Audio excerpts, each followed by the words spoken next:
Haibah itu rasa takut yang timbul karena pengagungan. Kita dengan kiai, kita nggak takut, kiainya kecil kurus kok, kita besar. Orang sholatnya khusyuk itu adalah orang yang sholat, di dalam sholatnya ada 6 perkara. Yang pertama,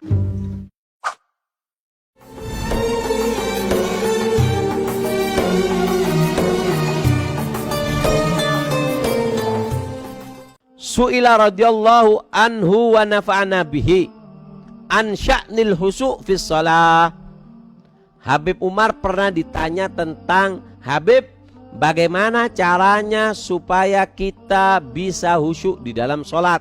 Qala Sayyidi, berkata Sayyidil Habib Umar, al-insan alaihi an yajma'a bainal khusyu'i wal khudu' fis shalah wa takunu sholatu sholatal khashi'ina idza jama'a fi sholati sitta ma'ani. Orang sholatnya khusyuk itu adalah orang yang sholat, di dalam sholatnya ada 6 perkara. Yang pertama, hudurul qalb, hadirnya hati.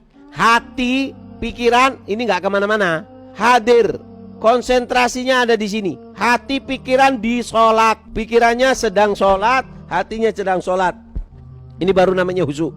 Yang kedua, tafahumul makna, ma yaqul wa ma yaf'al wa huwa fawqa huduril qalb, memahami apa yang diucap dan apa yang digerakkan. Makanya kalau mau sholat khusyuk kita harus paham gerakan kita ini apa namanya, bacaannya apa, arti dari bacaan. Ketika membaca doa iftitah, membaca doa i'tidal, maka apa? Maka kita harus tahu artinya. Wajjahtu wajhiya lilladzi fataras samawati wal arda, aku hadapkan diriku, jiwaku kepada Engkau ya Allah, Engkau yang menciptakan langit dan bumi. Ketika kita tahu arti, maka sibuklah pikiran dan hati kita di dalam meresapi daripada arti tersebut.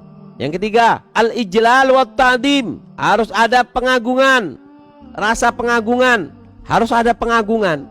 Sudah Beb, saya sudah tahu artinya, saya sudah hafalkan artinya, tapi nggak cukup, harus ada pengagungan. Kadang kita tahu arti yang kita baca, tapi kita nggak ngagungkan. Kata Habib Umar, ini seperti kamu memahami ucapan anak kamu. Anak kita ngomong, "Mbak, nanti mau ini ya." Mau ya. Kita sibuk dengan HP. Anu, Mbak, iya ya, tahu ya. Nah, ini namanya apa? Faham, tapi tidak ada pengagungan. Yang keempat, an yakuna hadzal ijlal wa ta'dzim ma'al haibah. Pengagungan itu harus disertai dengan haibah, wibawa, merasakan kewibawaan salat, kewibawaan kita menghadap kepada Allah. Haibah itu sama dengan rasa takut. Al-khauf wal haibah itu sama. Haibah itu rasa takut, khauf juga takut.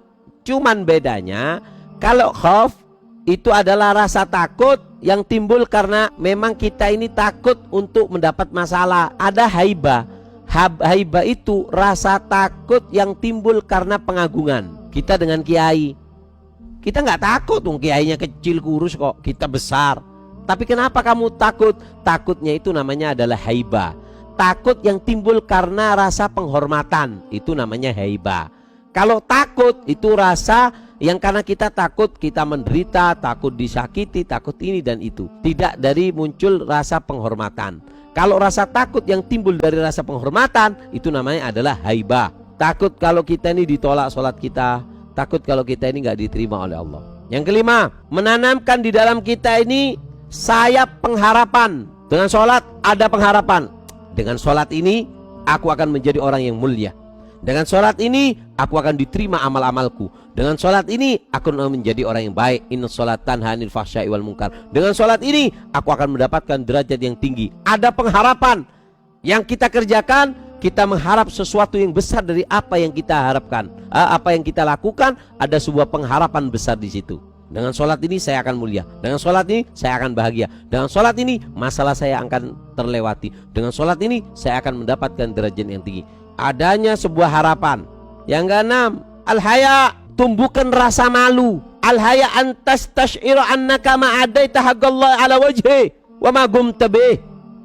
Rasa malu ada di dalam diri kita. Ya Allah, aku mengharap ini semua, tapi ya Allah, aku kayaknya nggak sempurna sholatku ini. Ada rasa bahwasanya kita ini sholatnya masih belum, kurang, penuh kekurangan. nggak sempurna, nggak sholat seperti yang kau pinta ya Allah. Itu harus ada rasa malu. Bukan putus asa, rasa malu. Kata Abu Umar, fahadil ma'ani asid idza tama'at laka fi sholatika fa anta minal khashiin. Kapan kamu sholat ada hadir hati, kamu memahami arti yang kamu gerakan dan bacaan, ada pengagungan, ada haibah, ada kewibawaan di situ, pengagungan yang disertai kewibawa, ada pengharapan, ada rasa malu, faqad jama'ta ma'anil husyu' lillahi jalla jalaluh wa ta'alat 'azamatuh, maka kau telah telah memenuhi syarat dan kamu telah dikatakan sebagai orang yang sholat dalam keadaan khusyuk. Naam.